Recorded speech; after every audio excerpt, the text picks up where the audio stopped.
बिस्मिल्लाहिर्रहमानिर्रहीम अस्सलामु अलैकुम वरहमतुल्लाहि वबरकातुहू। हमारा आज का मैथमेटिकल ट्रिक भी मल्टीप्लिकेशन ऑफ मैट्रिसेस से रिलेटेड है। आज हम आपको 3/3 ऑर्डर के दो मैट्रिसेस को मल्टीप्लाई करके दिखाएंगे ट्रिक के साथ। सबको पता है कि पहले मैट्रिक्स की रो के तमाम एलिमेंट्स को दूसरे मैट्रिक्स के कॉलम के तमाम एलिमेंट से मल्टीप्लाई करना होता है और प्लस करना होता है। 1 को 6 से, 2 को 3 से, 4 को 4 से और प्लस करते जाएंगे हम। तो इससे पहले ट्रिक में हमने आपको 2/2 के मैट्रिसेस को मल्टीप्लाई करना सिखाया था। तो उसमें हमने क्या किया था कि दो नंबर्स को दो दफ़ा मल्टीप्लाई किया था। चूंकि ये 3/3 के मैट्रिसेस हैं इसलिए हम दो नंबर्स को 3 दफ़ा मल्टीप्लाई करेंगे और 3 रोज और 3 कॉलम्स बनाएंगे। अब वही मेथड हम फॉलो करेंगे।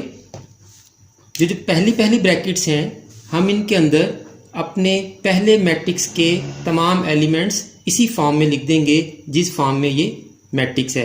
1 to 4, 1 2 4 3 1 1 1 4 और -1। इसी तरह यहाँ भी इसको 3 दफ़ा लिखेंगे आप, चूंकि 3/3 के हैं दोनों।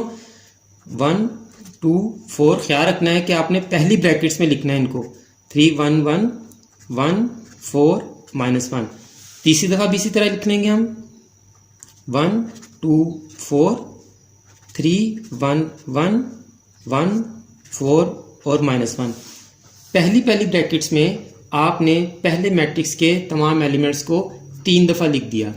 अब आपने क्या करना है कि दूसरे मैट्रिक्स के जो एलिमेंट हैं उनको हमने एक तरतीब के साथ इन ब्रैकेट्स में लिख देना है।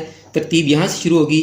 ये पहला एलिमेंट होगा, ये दूसरा, ये तीसरा, ये चौथा, ये पाँचवा, ये छठा, ये सातवां, ये आठवां और ये नौवां।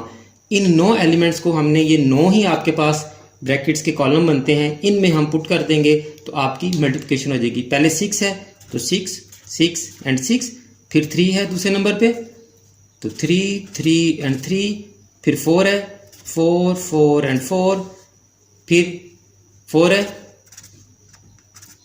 फिर 9 है 9 9 एंड 9, फिर 1 है 1 1 एंड 1, फिर -1 है -1 -1 -1, फिर 3 है 3 3 एंड 3 और फिर 4 है तो 4 4 एंड 4। ये आपकी 3/3 मैट्रिसेस की मल्टीप्लिकेशन हो गई है। फिर आप इनको मल्टीप्लाई कर लें और सॉल्व कर लें, आपके पास मल्टीप्लिकेशन का आंसर आ जाएगा। उम्मीद है कि आपको ये ट्रिक भी पिछले ट्रिक की तरह बहुत पसंद आया होगा। अब आप DC की मल्टीप्लिकेशन करें और इसी तरह से 3/3 के और मैट्रिसेस की प्रैक्टिस करें। उम्मीद है कि आपको ये मैथमेटिकल ट्रिक भी पसंद आया होगा। अगर आपको ये ट्रिक अच्छा लगा है तो इस वीडियो को लाइक करें और शेयर करना हरगिज़ ना भूलिएगा। दुआ में याद रखिएगा। अल्लाह हाफिज़।